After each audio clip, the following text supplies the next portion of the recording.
Bonjour à toutes et à tous et bienvenue à nouveau dans Neutrality Studies. Je m'appelle Pascal Lotaz, je suis professeur associé à l'Université de Kyoto et je suis aujourd'hui accompagné de deux penseurs non conformistes. J'ai avec moi Peter Havel et le Dr. John Laughlin. Peter, John, merci beaucoup d'être avec moi. Merci de m'avoir invité. C'est merveilleux d'être ici. Pascal, tu fais un excellent travail. Je suis vraiment heureux d'être ici.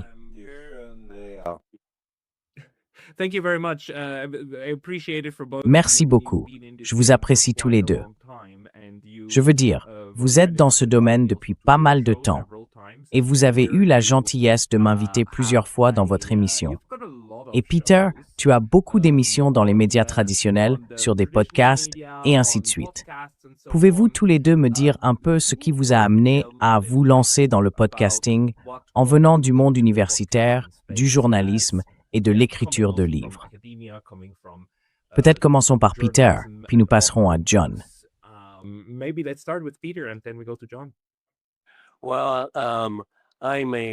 Eh bien, je suis un réfugié du monde universitaire. Je m'en remets encore. Ça fait des décennies, mais tout de même. Quand j'ai quitté le milieu universitaire à la fin des années 1990, je suis d'abord allé dans la recherche sur les consommateurs. Croyez-le ou non, tout le monde, je faisais des études de marché sur le dentifrice, les brosses à dents, le shampoing, des produits Colgate-Palmolive. Et, chose étonnante, pas en Amérique, mais en Pologne. Je venais tout juste de terminer 2 ans de bourse Fulbright. Je savais parfaitement que je n'allais pas rester dans le monde universitaire, mais j'ai profité de ces 2 années pour faire ce que je voulais faire. Ensuite, je suis passé dans le domaine des affaires, et de là, j'ai évolué vers la finance, la rédaction financière.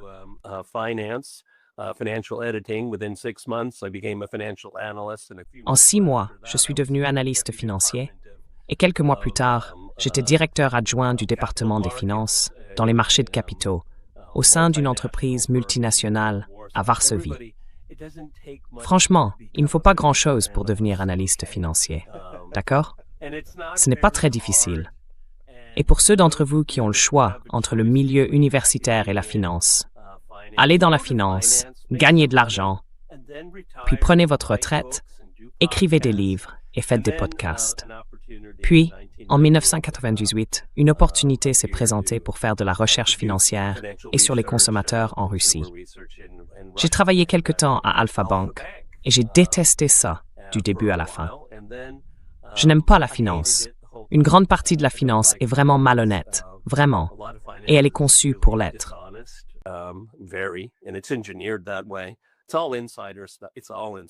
C'est tout un truc d'initié. C'est vraiment un truc d'initié. D'accord. Oui.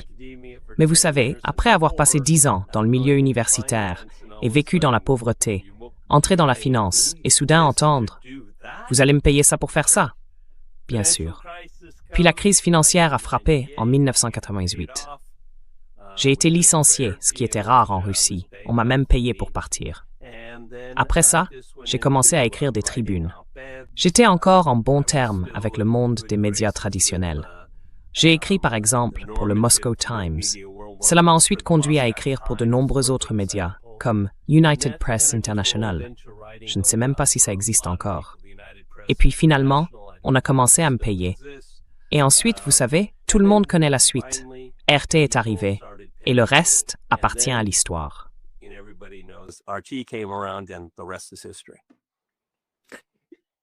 Et toi, John, quel a été ton parcours pour entrer dans ce monde? Eh bien, j'aime ton expression, Pascal, penseur non conformiste, car pour moi, c'est un pléonasme. Si tu es un penseur, tu seras forcément non conformiste. Les conformistes sont précisément ceux qui ne pensent pas, mais qui se dirigent selon des critères autres que la pensée, notamment l'intérêt personnel et, je dirais, la lâcheté.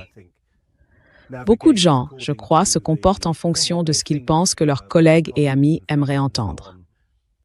Et c'est très courant, un trait humain, l'instinct grégaire. De nombreux grands universitaires, Je suis un grand lecteur de l'anthropologue français René Girard, qui écrit beaucoup à ce sujet et sur les foules. D'ailleurs, j'ai donné des cours sur la psychologie des foules, y compris des foules virtuelles, et ainsi de suite.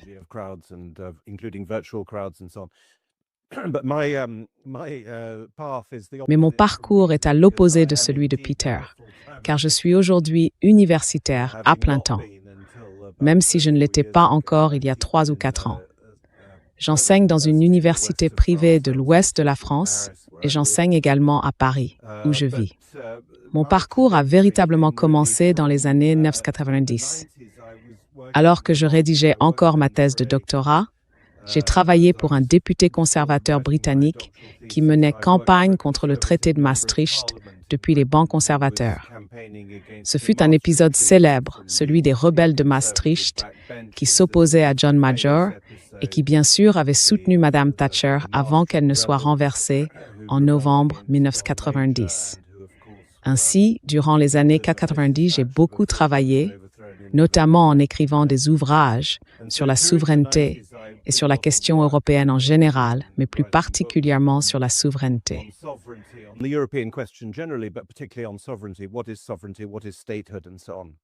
Qu'est-ce que la souveraineté? Qu'est-ce que l'État? Et ainsi de suite.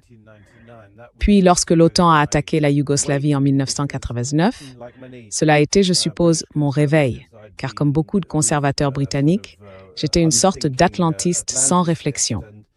Et pourtant, voici que l'OTAN violait manifestement le droit international et commettait un acte d'agression, mais surtout le faisait au nom des droits de l'homme. À ce moment-là, je commençais justement à m'intéresser aux droits de l'homme. Et j'étais, comme on peut l'imaginer, très critique à leur égard, tant comme concept que comme pratique. Dans les années 2000, après cela, j'ai beaucoup travaillé en Europe de l'Est, post-communiste, et dans l'ex-Union soviétique.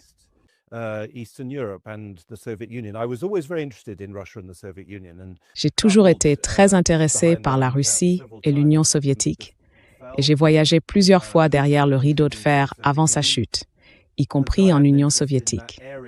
J'avais donc un intérêt pour cette région et bien sûr pour le phénomène du communisme et du post-communisme.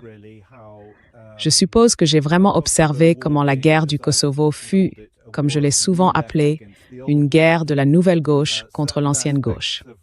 Certains aspects du marxisme originel, de l'Urmarxismus, sont revenus de là où ils avaient été logés pendant plusieurs décennies, vers leur région d'origine, qui était, bien sûr, l'Europe occidentale, parmi les expatriés allemands à la British Library. Ce que je veux dire par là, c'est qu'à cette époque, l'Occident est devenu globaliste et post-national, post-moderne, internationaliste et tout ce qui s'ensuit.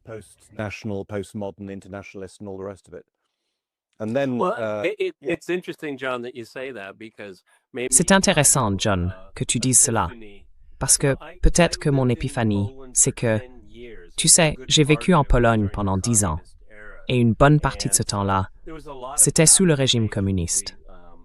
Donc, il y avait beaucoup d'affirmations. J'ai connu beaucoup de gens du mouvement Solidarność et ils m'ont accueilli à bras ouverts. Tu sais, c'est un Américain, il doit être de notre côté. Et en fait, j'ai joué ce rôle pendant longtemps à Thmild, parce que c'était vraiment l'histoire du gentil contre le méchant. C'était très simple.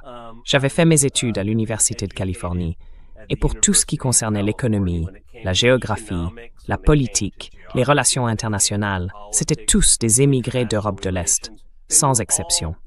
Et donc, Peter, nous connaissons les Russes. Nous allons te parler des Russes.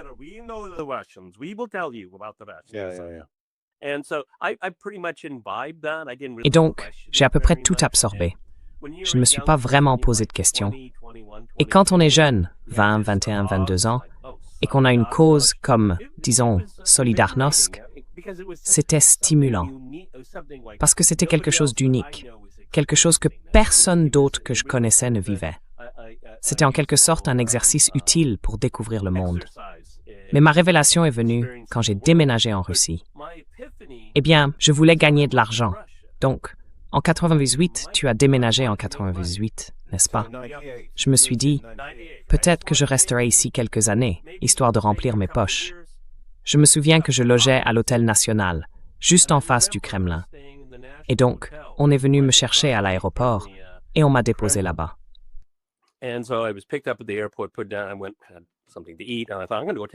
Je suis allé manger quelque chose et je me suis dit, je vais aller me promener. Alors, j'ai descendu la Tverskaya, l'artère principale.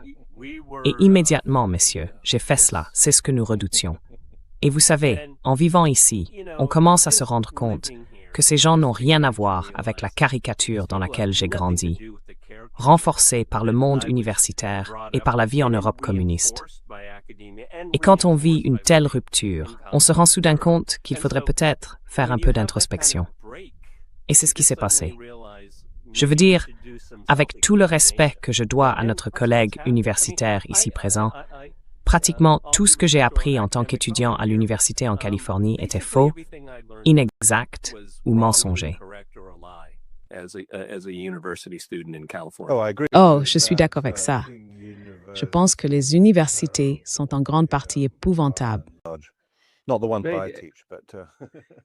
Pas celle que j'enseigne. Mais petite pause très rapide, parce que j'ai récemment été banni de YouTube. Et même si je suis de retour, cela pourrait se reproduire à tout moment.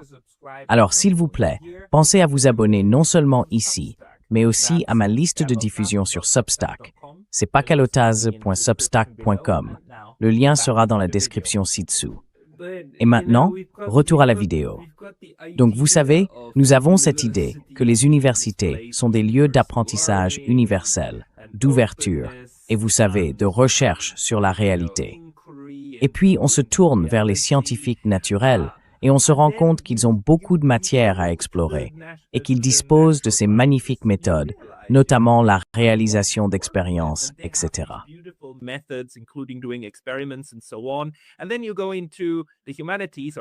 Et puis, on en vient aux sciences humaines, ou même à une fraude encore plus grande, les sciences sociales, qui ne sont pas des sciences. Au mieux, ce sont des études sociales. Ce serait la bonne description. Mais elles essayent d'imiter cela. Et elles vous disent, nous allons maintenant vous expliquer ce qu'est le monde, le vrai monde. Et puis, vous avez des gens qui ne sont jamais allés en Russie, et ainsi de suite, et qui vont pourtant tout vous en dire. Et en réalité, on ne peut pas, du moins en Europe en ce moment. Je reçois beaucoup d'emails ces temps-ci de personnes qui étudient la Russie ou le monde slave plus généralement. Et elles ont peur. Elles ont peur de dire des choses qui pourraient leur valoir d'être exclues de l'université.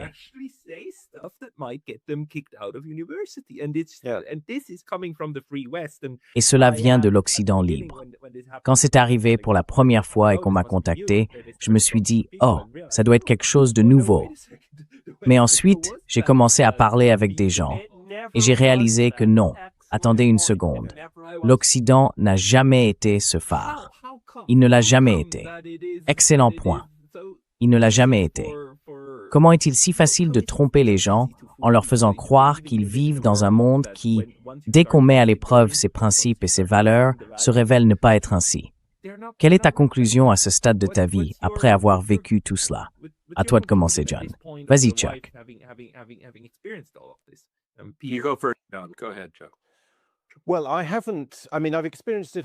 Eh bien, j'en ai fait l'expérience, je suppose, un peu dans mon travail médiatique, dans le sens où pendant 2 ou 3 décennies, j'écrivais dans les médias. Mais cela s'est arrêté il y a assez longtemps. Et à l'époque, je n'en ai pas vraiment souffert. Je veux dire, par exemple, être eurosceptique en Grande-Bretagne n'avait rien d'inhabituel. Il y avait beaucoup d'autres personnes qui faisaient la même chose. L'affaire de la Russie, bien sûr, est très problématique.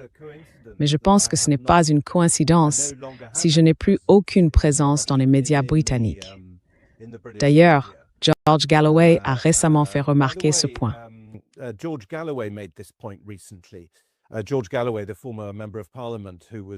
Galloway, l'ancien député, a été, tout comme moi, détenu dans un aéroport britannique, Gatwick. Nous avons tous deux été retenus là-bas en vertu d'une législation antiterroriste absolument scandaleuse. Il a été détenu pendant 6 heures et a vivement protesté contre cela. Dans l'une des vidéos qu'il a réalisées par la suite, Il a expliqué qu'à l'approche de la guerre en Irak, donc en 2003, il était un opposant virulent, apparaissant chaque soir à la télévision pour s'exprimer contre la guerre. Et il a déclaré à la fin de l'année dernière qu'il n'avait pas été invité sur la BBC depuis plus de 10 ans. C'est un homme qui est le chef d'un parti national, un politicien assez connu, et ainsi de suite.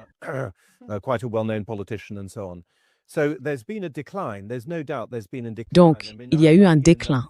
Il ne fait aucun doute qu'il y a eu un déclin. Je veux dire, j'ai la chance de ne pas l'observer dans le contexte universitaire, car je travaille dans une université privée très particulière, qui, heureusement, jouit de la liberté académique. Mais bien sûr, j'en suis conscient de l'extérieur. Et je crains que l'explication ne soit très simple. Tout d'abord, c'est la mentalité de troupeau dont j'ai parlé. Les gens se sentent sous pression et peuvent effectivement être sous pression pour se conformer. Et les gens, dans l'ensemble, les êtres humains dans l'ensemble, n'aiment pas ne pas se conformer. Matthias Desmet souligne ce point dans La psychologie du totalitarisme. Il dit qu'il y a essentiellement 3 tiers de personnes, un tiers qui se laisse simplement porter. Un tiers sera activement favorable et un tiers se contre. Donc, je pense qu'un tiers est probablement une estimation assez élevée du nombre de personnes qui sont contre, mais peu importe. Évidemment, il y a cet élément psychologique et anthropologique. Mais l'autre explication est très simple.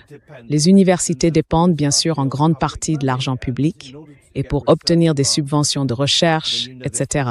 Tu le sais parfaitement bien, Pascal, il faut passer par un processus bureaucratique qui, en fin de compte, est entre les mains de l'État. Et il n'y a, je dirais, aucune véritable valeur qui y est accordée. Indépendamment de l'aspect un peu conspirationniste de tout cela, je veux dire, j'étais à l'université d'Oxford dans les années 1980, et je dois dire que même à cette époque, je la trouvais intellectuellement très, très rétrograde et très inintéressante.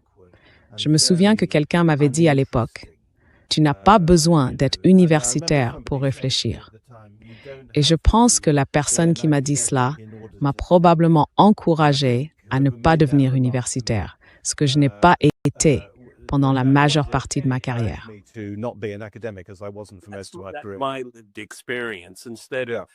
C'est mon expérience. Plutôt que de subir l'humiliation, d'essayer d'obtenir des subventions et tout ce qui va avec.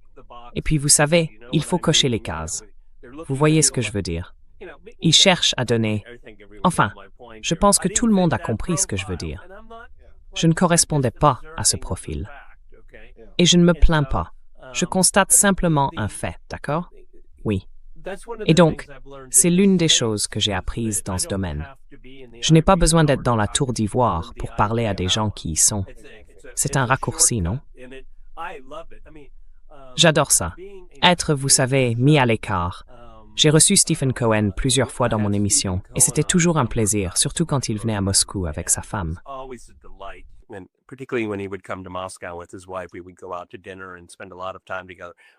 Nous sortions dîner et passions beaucoup de temps ensemble. Quelle personne incroyable. Il nous manque tellement. Je l'avais invité avec John Mearsheimer. C'était il y a environ 10 ans. Et Mearsheimer avait dit « Je ne suis pas passé à la télévision depuis des années. Et regarde ce qui se passe maintenant. Il est partout. Il est tellement omniprésent que les gens l'imitent. Il a traqué tous ces imposteurs. Mais John, l'une des choses vraiment intéressantes, si l'on regarde particulièrement la Russie ou même la Chine, je dirais qu'à notre époque, c'était la division traditionnelle entre la gauche et la droite. Et tu sais, malgré toutes les critiques adressées à l'école de Francfort, j'aimais en fait la lire. Je trouvais cela très stimulant.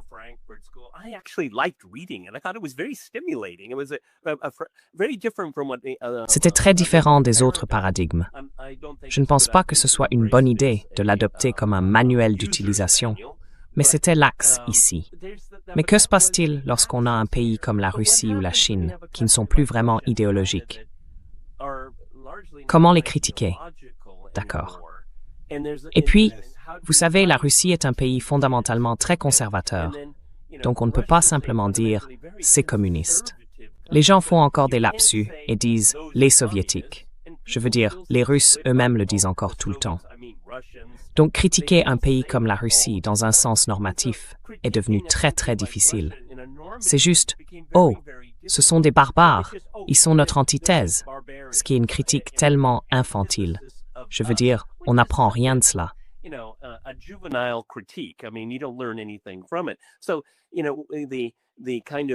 Donc, vous savez, les outils très dépassés utilisés pour analyser les relations internationales sont devenus dysfonctionnels.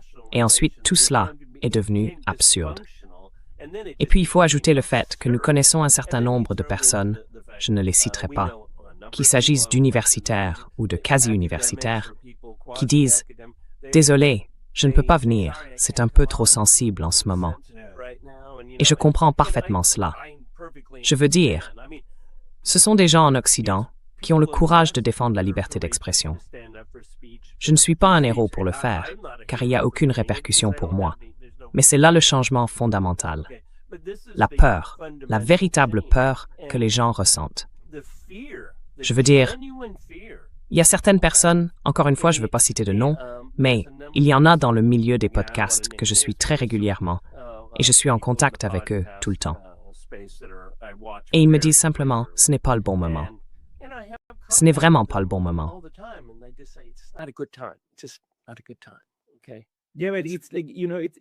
Ouais, mais c'est comme, tu vois, c'est cet environnement qui est en train d'être créé, non? Et Russia Today, pour moi, c'est une source importante à lire pour vraiment comprendre comment, du point de vue russe, on écrirait sur certains sujets en anglais. Je veux dire, qu'est-ce que ce média veut dire? Donc c'est... Eh bien, Pascal, l'un des aspects positifs, c'est presque comme un effet de ricochet en ce qui concerne le site web de RT, c'est qu'il est infiniment meilleur aujourd'hui qu'il ne l'était il y a quelques années. Ils offrent désormais ce service, l'économie, la société, ce qui est populaire dans la culture, ce genre de choses. Avant, ils voulaient ressembler à tout le monde. Et pourquoi aller vers une imitation quand on peut aller vers l'original? Donc, quand on a un message unique, cela devient très attractif. Et je pense que c'est l'une des choses pour lesquelles je tiens vraiment à féliciter les personnes qui travaillent sur le site. D'où penses-tu que vient cette idée, que nous ne pouvons plus étudier cela? Tu sais, Jacques Bourg soulignait souvent ce point. Pendant la guerre froide, l'Occident n'avait pas peur de la propagande venant de l'Est. Tu pouvais lire tous ces journaux. Ils étaient importés. Il n'y avait pas Il n'y avait aucune crainte que cela pousse soudainement toute l'Europe occidentale à devenir communiste. Mais aujourd'hui, l'idée au sein de l'Union européenne semble être que si vous accédez à RT ou que vous parlez à des gens de RT, alors vous êtes vous-même un agent, cherchant à transformer les autres. Vous pratiquez le contrôle mental et vous faites partie de la guerre cognitive des autres. Alors que nous savons parfaitement que l'OTAN étudie la guerre cognitive et la manière de l'utiliser contre les Russes et contre les Européens, n'est-ce pas? Donc je veux dire, c'est tellement étrange. C'est un moment vraiment étrange. Eh bien, il y a 10 ans, si vous m'aviez dit il y a 10 ans que les choses en arriveraient là, j'aurais dit, non, je veux dire, je sais que ce n'est peut-être pas parfait, mais ça n'irait jamais aussi loin.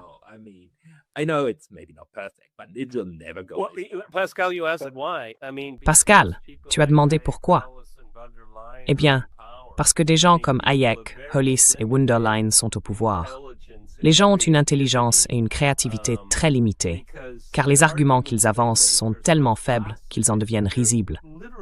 La raison, c'est qu'ils n'ont tout simplement pas d'arguments solides. C'est aussi simple que ça.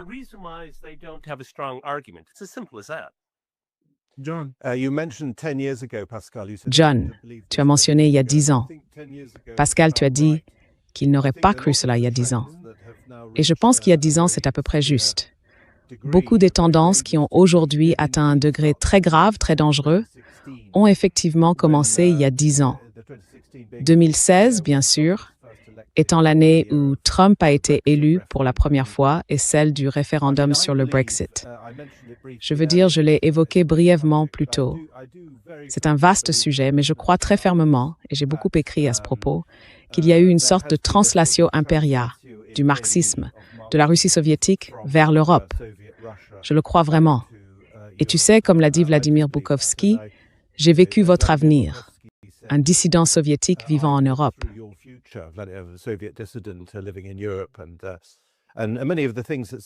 Et beaucoup de choses qu'a écrites Solzhenitsyn dans les années 1970, on peut évidemment les reconnaître dans l'Europe d'aujourd'hui. Donc ma position personnelle, c'est que l'on me présente souvent en effet comme quelqu'un de proche de la Russie ou intéressé par elle. Ce n'est pas le cas. Je n'ai aucune expertise sur la Russie, si ce n'est un intérêt de longue date pour ce pays. En revanche, je me considère comme un critique et un analyste. Un critique de la politique occidentale, américaine, en particulier américaine, et bien sûr aussi européenne. C'est ce que je fais. Et ce en quoi je pense être bon, c'est à identifier, et encore une fois, je crois que Peter vient de le dire, ou peut-être toi, Pascal, cette notion de contrôle du récit.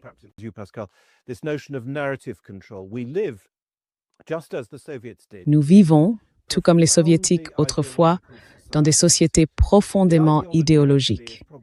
L'idéologie est probablement encore plus forte aujourd'hui qu'elle ne l'était à l'époque soviétique, car elle s'est atténuée, je pense, après Khrouchtchev, ou peut-être même après Staline, je ne sais pas. Mais elle s'est bel et bien atténuée, alors qu'en Europe occidentale, l'idéologie est absolument omniprésente.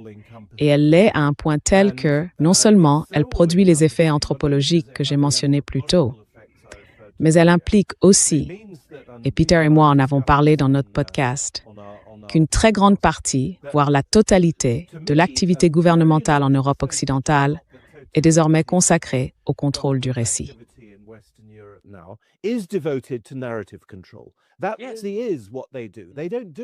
C'est ce qu'ils font. Ils ne font rien d'autre. Ils ne gèrent pas correctement les finances publiques. Ils ne renforcent pas leurs armées pour se préparer à un conflit.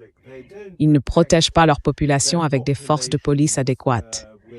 Ils ne les protègent évidemment pas contre l'immigration. Ils ne réparent pas les routes. Ils n'assument aucune des fonctions d'un État dans le monde réel. Peter, tu as dit que tu avais commencé en vendant du dentifrice. Eux, ils ne font rien dans le monde réel. À la place, tout tourne autour du contrôle du récit. Et c'est précisément cela, bien sûr, qui fait que nous, en Europe, sommes si soviétiques en ce moment.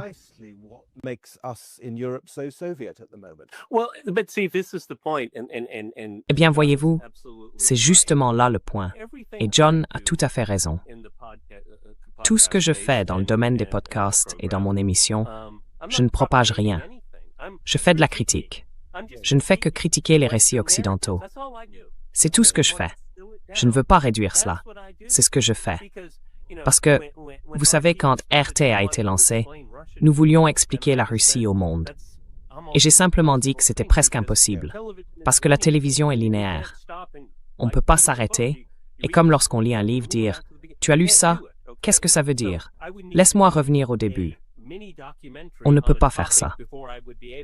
Donc, il me faudrait faire un mini-documentaire sur un sujet avant de pouvoir en discuter. C'était au bout du compte une entreprise vaine parce que c'était trop difficile. Les attitudes et le manque de connaissances sur la Russie sont tellement insurmontables. Il faut faire un effort, d'accord? Et donc, j'ai décidé non.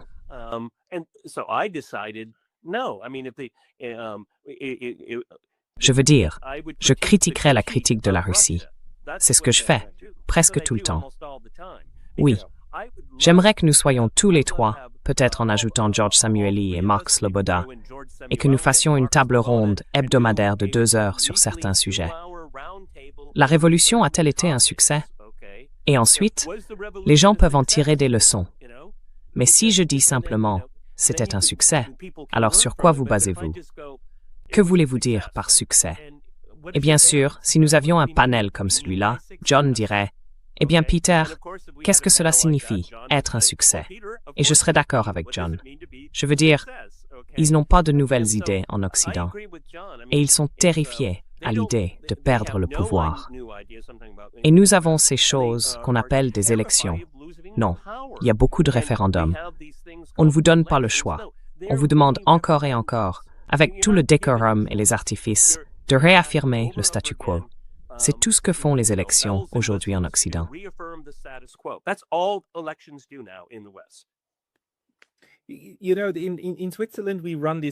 En Suisse, nous menons cette expérience depuis 130 ans avec la démocratie directe, et on constate assez souvent que la population votante ne suit pas réellement les recommandations du gouvernement ou du Parlement, même si ce n'est pas toujours le cas. Je veux dire, il y a de bons moments où il y a beaucoup d'alignement. Mais rien que le fait d'avoir la possibilité de dire non à certaines politiques, c'est déjà quelque chose d'important. Cela dit, en Suisse, même si je dirais que la température y monte moins vite, elle finit tout de même par monter sensiblement. Et si je compare cela au Japon, vous savez, les Japonais ont des discours similaires, mais ils n'ont pas la même attitude envers la Russie. Je dirais vraiment qu'ils n'ont pas de russophobie. Ils ne la détestent pas. Dans mon institut, il y a environ 1 an et demi, ils ont embauché une chercheuse russe de Moscou parce qu'elle est compétente, donc ils l'ont engagée. C'était, vous savez, il y a 1 an et demi. Et je pense que, dans le contexte européen, c'est presque impensable.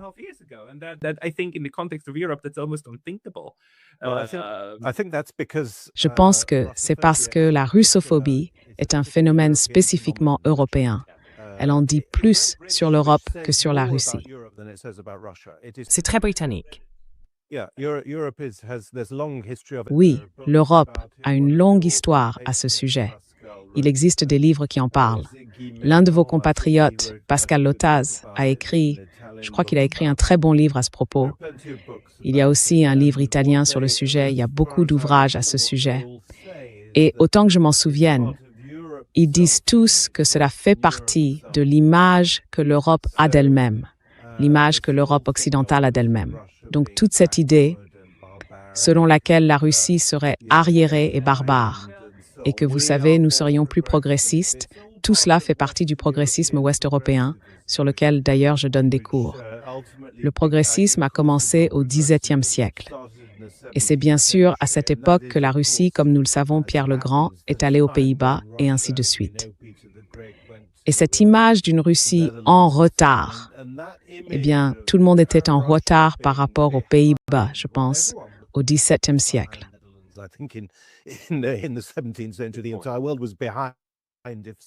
Le monde entier était derrière, si tant est que des mots comme « devant » et « derrière » aient un sens. Mais maintenant, bien sûr, c'est devenu encore plus marqué qu'auparavant, car dans le contexte européen, dans l'Union européenne, nous sommes post-nationaux, post-chrétiens, post-historiques. Nous avons tourné le dos à notre propre histoire. Nous ne voulons plus jamais, vous savez, ni de Krieg, et ainsi de suite. Nous sommes passés à une sorte de politique postmoderne, et l'image de la Russie, construite comme une image négative, est celle d'un pays nationaliste, chrétien, réactionnaire et, vous savez, autoritaire et tout le reste. Et c'est là la fonction psychologique de la russophobie.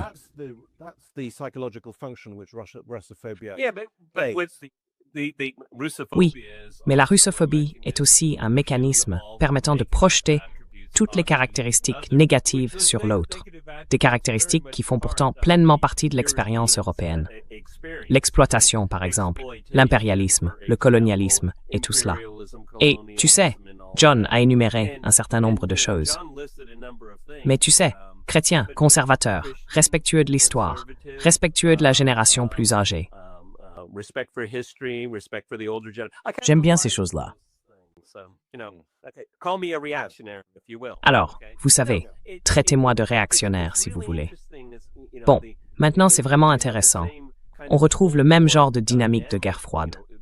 Il y avait une idéologie à l'époque, mais aujourd'hui ce sont la culture et la civilisation qui l'ont remplacée. Et c'est un énorme pas à franchir.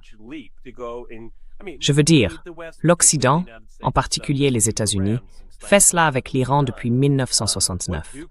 Que savent les personnes nées après cette date de l'Iran? Si vous ne faites pas l'effort, vous ne connaîtrez que le récit dominant. Et c'est pourquoi les gens qui proposent une critique beaucoup de ceux qui parlent de la Russie dans ces podcasts que nous connaissons tous. Certains sont plutôt pro-russes, mais la plupart me semblent assez neutres. S'ils voient quelque chose qui ne leur plaît pas, ils le disent simplement, sans crainte ni faveur. Je veux dire, être détaché. Eh bien, il faut être passionné. On ne peut pas être détaché. Il y a quelque chose qui ne va pas avec ça.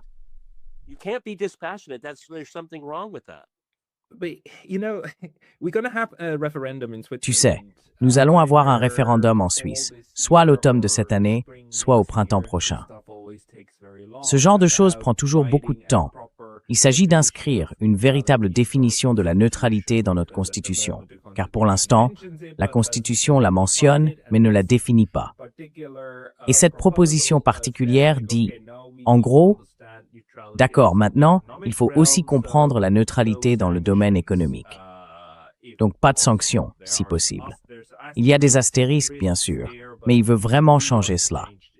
Le parti dont je fais partie, je suis membre cotisant des socialistes, se bat contre cette initiative, et ils la combattent en la qualifiant d'initiative pro-Poutine.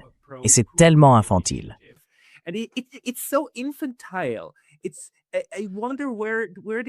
Je me demande d'où cela vient. Mais cela montre vraiment comment une partie de l'establishment européen, ou des penseurs européens, je veux dire, de l'autre côté, présente tout ce qui n'est pas pro-OTAN comme automatiquement pro-russe. Il n'y a plus d'espace intermédiaire. Et cela me dérange énormément, car toute l'idée de la neutralité est d'être ami avec tout le monde. Être ami avec les Russes, les Américains, les Européens, les Chinois, les Japonais. Mais quelque chose pousse constamment les élites européennes dans cette logique de camp et de bloc. Et cela me semble infantile.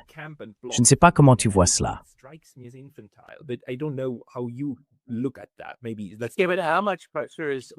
Peut-être devrions-nous examiner à quel point la Suisse subit des pressions. À quel point elle subit des pressions extérieures pour voter en faveur d'une position anti-russe. Je veux dire, vous savez, quand on parle de la Suisse, qui est un pays magnifique, on la considère toujours comme une exception, et ce pour de nombreuses raisons. Mais y a-t-il des pressions de la part de l'Union européenne, de l'OTAN? Je veux dire, la Suisse n'est membre d'aucune des deux.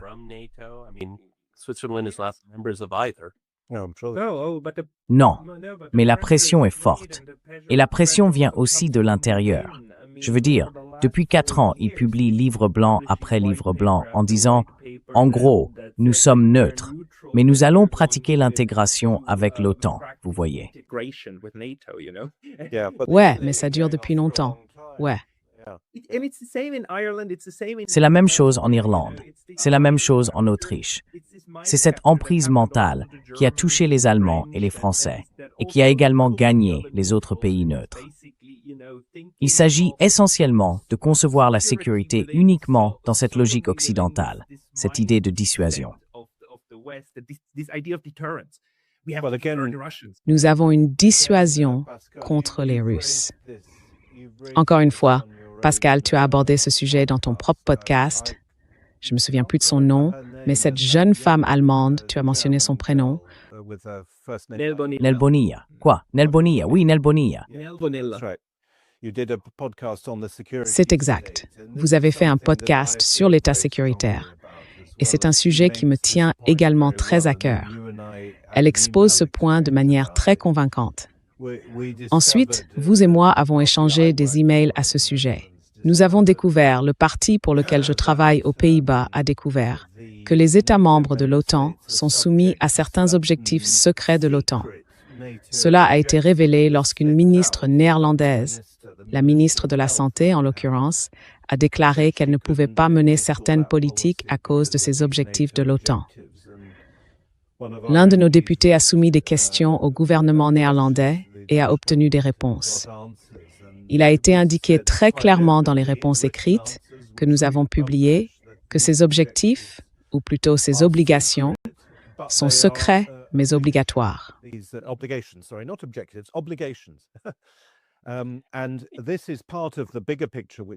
cela fait partie d'un tableau plus large que tu as abordé avec Nel, l'État sécuritaire, la manière dont désormais toutes sortes de questions, sans même parler de la Russie, mais comme on l'a vu aussi avec le Covid, sont placés sous le prisme des menaces à la sécurité.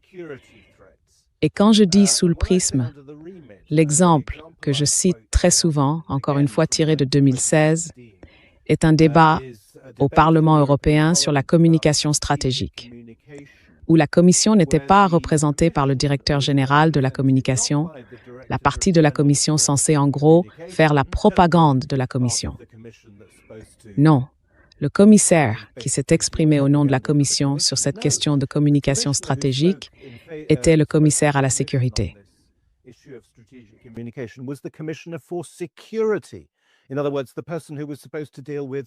Et en d'autres termes, la personne qui était censée s'occuper de la politique de défense et de sécurité, des services secrets, et ainsi de suite. Et c'était un exemple très emblématique, mais il y en a beaucoup d'autres, de la manière dont les services de sécurité, qu'il s'agisse des services de renseignement ou des forces armées, précèdent la politique. Ce sont eux, comme votre podcast avec Nell l'a si bien montré, qui démontrent que l'État sécuritaire est devenu si profondément enraciné dans les sociétés occidentales qu'il en tient pratiquement les rênes. Et encore une fois, c'est bien sûr un aspect de notre soviétisation. Tout le monde sait que le KGB et tous ses services secrets avaient le mot « sécurité » dans leur nom. C'est exactement ce qu'ils faisaient.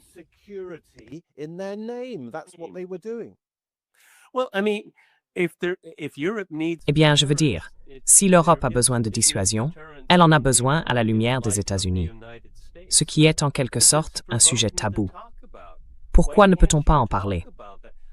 Je veux dire, il existe une montagne de preuves concernant la sécurité énergétique, la dépendance envers les États-Unis, très coûteuse. Les Britanniques, à mon avis, ont très imprudemment commencé à s'en prendre à la flotte fantôme. Vous savez, à contrôler les lignes d'approvisionnement en énergie et tout le reste. Je veux dire, combien plus d'emprisonnement voulez-vous? Je trouve cela vraiment extraordinaire. Et ces choses sont abordées dans les médias grand public. Mais, vous savez, c'est une mauvaise idée.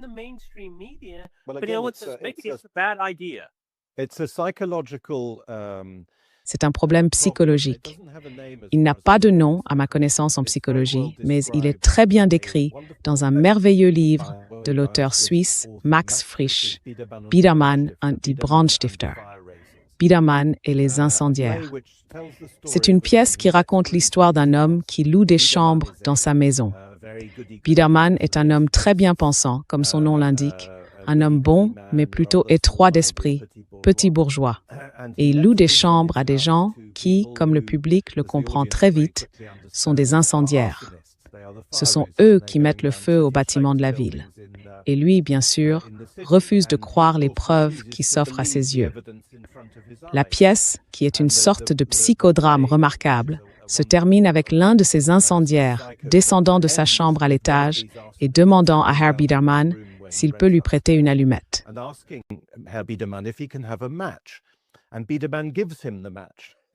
Et Biedermann lui donne l'allumette, puis se tourne vers sa femme et dit « Mais Anna, s'ils étaient des terroristes, ils auraient leurs propres allumettes. » Vous savez, c'est essentiellement Lénine disant que les capitalistes nous vendront la corde avec laquelle nous les pendrons.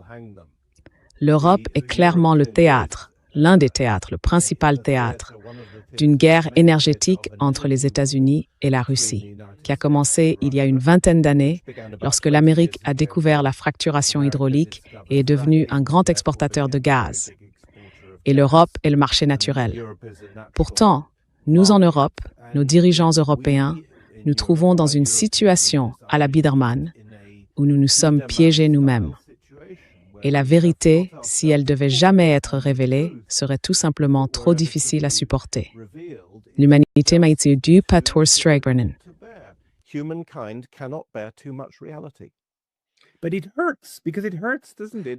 Mais ça fait mal, parce que ça fait mal, n'est-ce pas? Je veux dire, quand on en arrive à cette prise de conscience, ça prend vraiment du temps.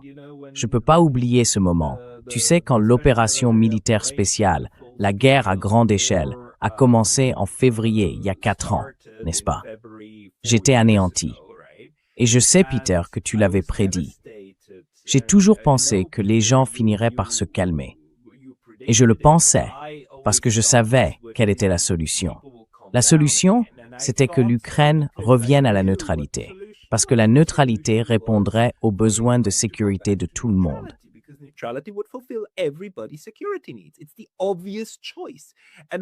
C'était le choix évident. Et quand cela ne s'est pas produit, j'ai été tellement dévasté que je me suis dit, il faut que je comprenne pourquoi cela n'a pas eu lieu. J'ai même écrit à M. Dmitri Trenin en lui demandant, pouvons-nous reparler? Pouvez-vous m'expliquer pourquoi, du point de vue russe, la neutralité a échoué? Et il m'a simplement répondu, écoutez, c'est quelque chose que l'Occident doit comprendre par lui-même. Et il avait tout à fait raison. À présent, nous savons que c'est l'Occident qui a sapé une situation gagnant-gagnant, parce que ce n'était pas ce qui était souhaité.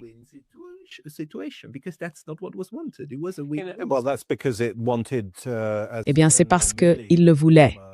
Comme l'a dit le général Milley, l'ancien chef d'état-major des forces armées américaines peu avant de quitter ses fonctions. J'ai oublié maintenant si c'était sous Trump ou non, mais il a déclaré « Nous allons faire de l'Ukraine l'Afghanistan de la Russie ». L'objectif n'a jamais été la paix.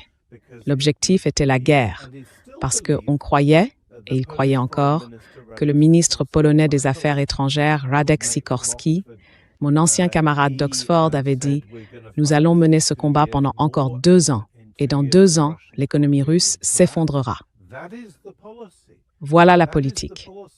Voilà la politique. Créer une plaie purulente aux portes de la Russie dans l'espoir de l'affaiblir irrémédiablement. La solution existait donc. Mais c'est précisément cette solution que les puissances occidentales ont rejetée.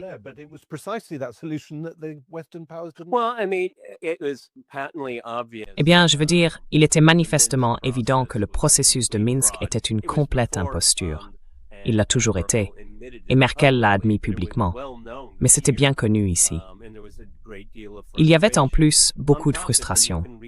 On peut le lire dans les pages du Washington Post de décembre 2021, je ne me souviens plus du titre exact, mais c'était à propos de la otanisation de l'Ukraine et de l'enthousiasme qu'ils affichaient.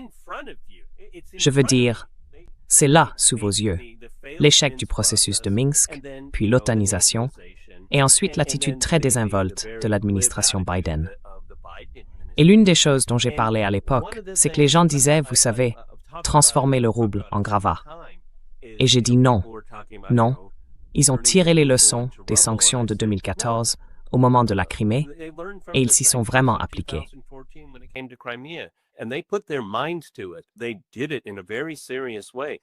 Ils l'ont fait de manière très sérieuse.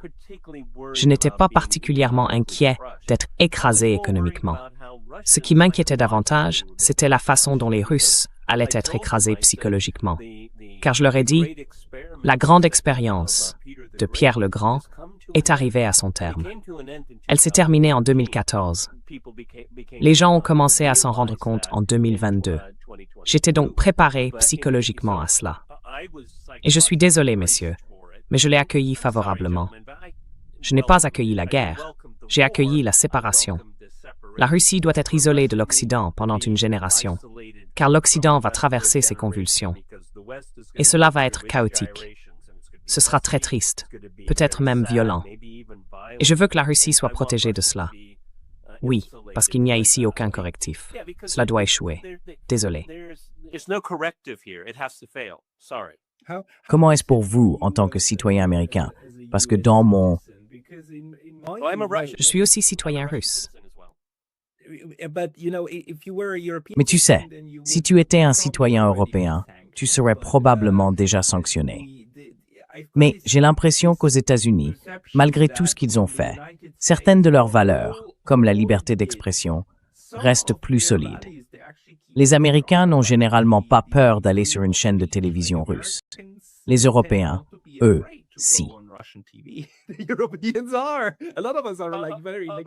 Beaucoup d'entre nous sont, disons, très peureux, et ainsi de suite. Les Britanniques ont peur. Les Britanniques ont peur. C'était l'un des grands changements. Je dirais qu'un tiers, peut-être 40% de mes invités venaient du Royaume-Uni. Après le début de l'opération militaire spéciale, ce chiffre est tombé à 0. Thomas, est-ce qu'il t'est encore possible d'aller et venir pour rendre visite aux États-Unis? Je veux dire, RT a aussi M. Sanchez, non? L'ancien journaliste de CNN qui travaille maintenant pour RT. Comment vois-tu cette relation, en quelque sorte en sautant d'un continent à l'autre?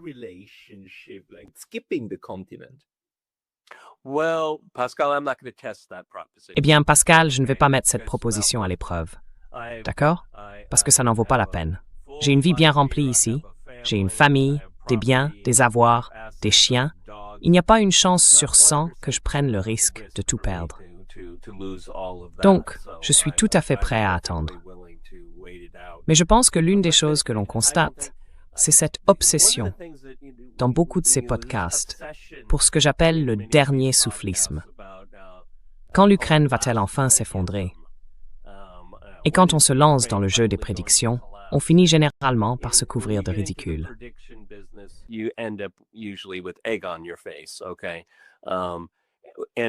D'accord. Et j'ai toujours, et je crois en avoir parlé avec John, dit que même s'il y a une cessation des hostilités, s'il existe une sorte de statut reconnu de paix, je ne parle pas d'un cessez-le-feu, les accusations de cinquième colonne et les désignations de coupables, comment l'Occident a-t-il échoué? Oh, c'était de l'intérieur. Quelqu'un a saboté tout ça. C'est là que ça va mener. Ceux qui sont restés mesurés en Europe, en parlant du conflit, je pense qu'ils seront soumis à autant, sinon plus, de pression, car il n'y aura pas de relation amicale entre l'Europe et la Russie de mon vivant.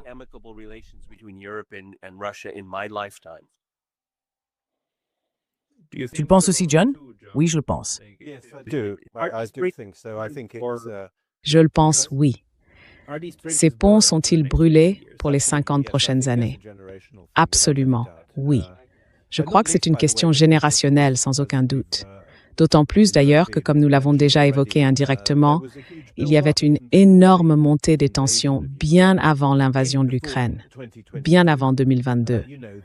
Il y a eu, bien sûr, les événements de 2014, mais aussi ceux de 2004, la Révolution orange, et plus généralement, toute cette série d'attaques russophobes et anti-Poutine qui ont commencé vers 2000, lorsque Poutine est arrivé au pouvoir. Elles se sont un peu calmées sous Medvedev, mais ont évidemment repris de plus belle en 2012. En d'autres termes, une atmosphère entière s'était construite au fil de nombreuses années, au moins une décennie avant les événements de 2022. Et maintenant, bien sûr, cela a dégénéré en violence et en guerre. Et en effet, je suis convaincu que cela durera encore très très longtemps, jusqu'à ce qu'il y ait un changement institutionnel, culturel et philosophique majeur en Europe.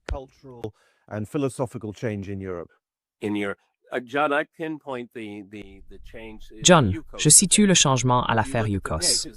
Si tu regardes les articles du Financial Times, c'est à ce moment-là qu'ils ont vraiment recommencé, qu'ils sont revenus à leurs vieilles habitudes. Mais Pascal, John et moi sommes d'accord pour dire qu'une relation amicale entre la Russie et l'Ukraine n'est pas envisageable avant très longtemps. Mais c'est un changement mental remarquable en Russie. Oui, les gens ne s'y attendent plus maintenant. Ils sont passés à autre chose. Ils ont vraiment tourné la page. Et l'admiration pour l'Occident, à laquelle, tu sais, j'ai toujours eu du mal à croire en vivant ici, s'est dissipée. En fait, elle s'est transformée en une sorte de fierté. Ma femme travaille dans le design de mode et elle a fait une remarque il y a une semaine. Elle a dit, tu sais, il y a 4 ans, les créateurs de mode russes étaient fascinés par l'Occident et il était difficile de rivaliser avec eux. Elle a ajouté, maintenant, les Russes ne rivalisent qu'avec les Russes. Ils se moquent de l'Occident.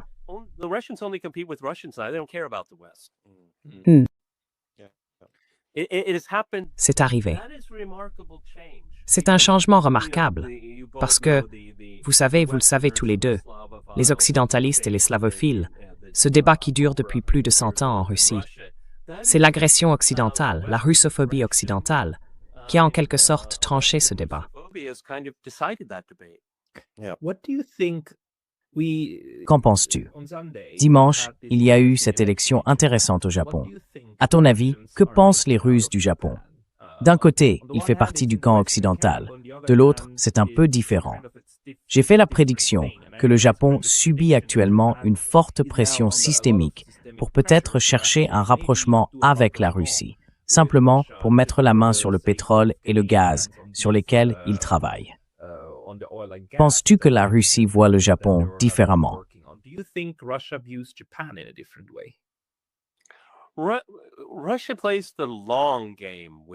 La Russie joue sur le long terme avec le Japon. Un jeu très, très long. Oui, nous aimerions un rapprochement, absolument. Mais, vous savez, vous pouvez mieux nous expliquer les dynamiques de la politique intérieure japonaise. Les États-Unis sont un pays très erratique, très peu fiable et instinctivement agressif. Donc si j'étais japonais, je chercherais, vous savez, à rendre sa grandeur au Japon et à adopter une approche beaucoup plus régionale. En travaillant avec la Corée du Sud, peut-être un rapprochement avec la Corée du Nord et avec la Chine. L'Asie possède ses propres marchés naturels. Je veux dire, les États-Unis exagèrent beaucoup leur importance.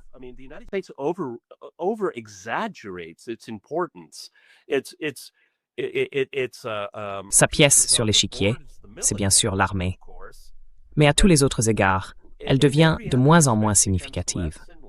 Ces partisans de Trump, eh bien, c'est intéressant. Ils ont surestimé leur position dès le tout début du second mandat de Trump. Au cours des dernières semaines, nous avons observé une sorte de changement. Je n'arrive pas tout à fait à interpréter ce qui se passe en ce moment. Mais le Japon occupe une position charnière. Et je pense qu'il devrait. Je ne veux pas voir le Japon devenir une puissance nucléaire, non. L'Asie est déjà bien encombrée avec la Chine, la Russie, la Corée du Nord et maintenant le Japon. C'est suffisant dans ce voisinage. Mais comme je l'ai dit, la Russie joue un jeu très long avec le Japon et elle souhaiterait un rapprochement.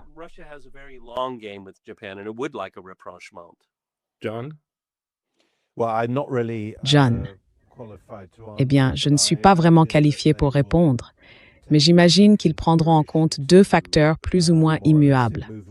L'un est bien sûr la présence de troupes américaines au Japon, et l'autre est la relation avec la Chine, qui constitue évidemment une priorité majeure pour la Russie en ce moment. Je pense que tout rapprochement avec le Japon devrait être coordonné avec Pékin. Au-delà de cela, ce n'est pas un sujet que je connais suffisamment.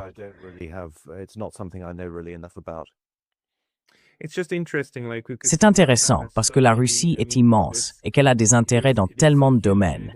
Et c'est l'une des choses que les Européens oublient souvent, n'est-ce pas? La Russie.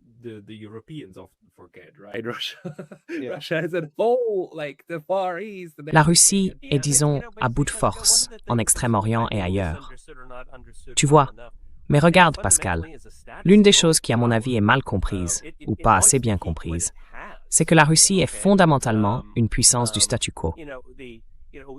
Elle veut garder ce qu'elle a, d'accord? Les gens ont critiqué ou commenté les raisons pour lesquelles la Russie voudrait s'emparer de l'Ukraine. Non, c'est pas le cas, d'accord? Même si elle ressent une très forte obligation morale à cause de la façon dont l'Union soviétique s'est effondrée, laissant des millions de Russes dans différents pays, c'est un sujet sensible ici.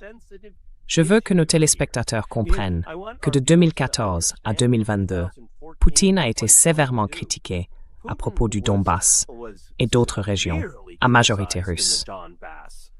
J'ai vu des documentaires où il est violemment attaqué.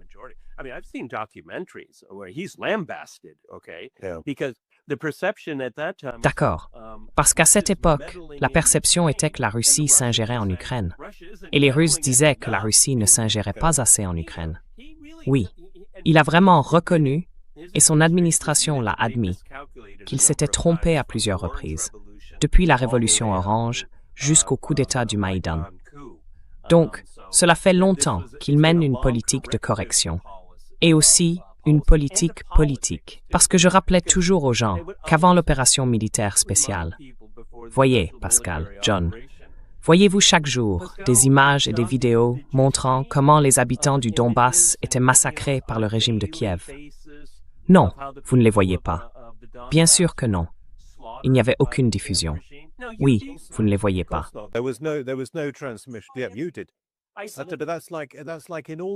Mais c'est comme dans tous ces conflits, Peter. C'était la même chose pendant la guerre civile syrienne à partir de 2011. Nous n'avons jamais vu d'images dans les médias occidentaux des atrocités, les meurtres horribles, etc., commises par les islamistes syriens, jusqu'à la proclamation d'ailleurs de l'État islamique. Cela a changé les choses, mais c'était plus tard, en 2014. Et pourtant, ces images étaient diffusées en permanence à la télévision russe. De même, nous n'avons jamais, comme tu le dis, rien vu venant du Donbass. Et d'ailleurs, les journalistes qui s'y trouvaient, une Française et une Allemande, qui y ont vécu et réalisé des documentaires, ont été sanctionnés, tu sais, parce que ces informations et ces images sont interdites.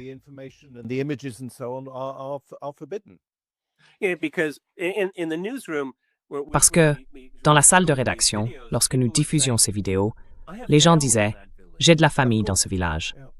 Bien sûr, ils s'habillent de la même façon, ils ont la même religion, ils mangent la même nourriture, la même végétation, les mêmes types d'arbres. Et cela a attiré beaucoup d'attention de la part des autorités et plus largement au sein de la société russe. La Russie est loin d'être un bloc monolithique. Il en va de même pour l'Est de l'Ukraine et la Crimée. Eh bien, la Crimée, c'est la Russie, mais ce n'est pas l'étranger proche. C'est une question intérieure. Et cela n'a jamais été expliqué aux publics occidentaux. Mes amis, je dois conclure. L'heure approche, mais c'était passionnant. Je suis vraiment heureux que nous ayons pu faire cela. Et vous savez, ce que vous avez dit au début, c'est fascinant de simplement poser des questions aux gens pour voir où la discussion les mène et quelles sortes d'idées en ressortent. Pascal, je veux demander, qu'en penses-tu? Tu viens du Japon ou tu as déménagé au Japon? Tu travailles au Japon. J'ai déménagé au Japon il y a 10 ans pour mon doctorat et je suis resté. Pourquoi? Parce que encore 10 ans avant ça, en 2004, j'y suis allé pour un échange scolaire et j'ai vraiment aimé. Je suis en contact avec le Japon depuis plus de 20 ans maintenant. C'est un bon endroit avec de bonnes personnes. Et la Suisse est bien aussi. Mais tu sais, c'est fascinant. Eh bien, je t'ai posé une question que beaucoup de gens voulaient que je te pose. Vraiment? Oui. Eh bien, merci beaucoup. Merci aussi pour la réflexion publique et la diffusion. Je pense que c'est vraiment important. Tout le monde, allez voir Peter Lavelle et John Laughlin sur leur chaîne. Je mettrai les liens dans la description. Et bien sûr, vous êtes aussi sur The Gaggle avec George Samueli. Tous ces podcasts sont très importants. Et tout le monde, abonnez-vous à Neurology Study. C'est une chaîne incontournable. Vous devez vraiment la voir. Se voler mutuellement leur sac. Merci, mes amis. À bientôt. D'accord, Pascal, merci beaucoup. Au revoir. Bye.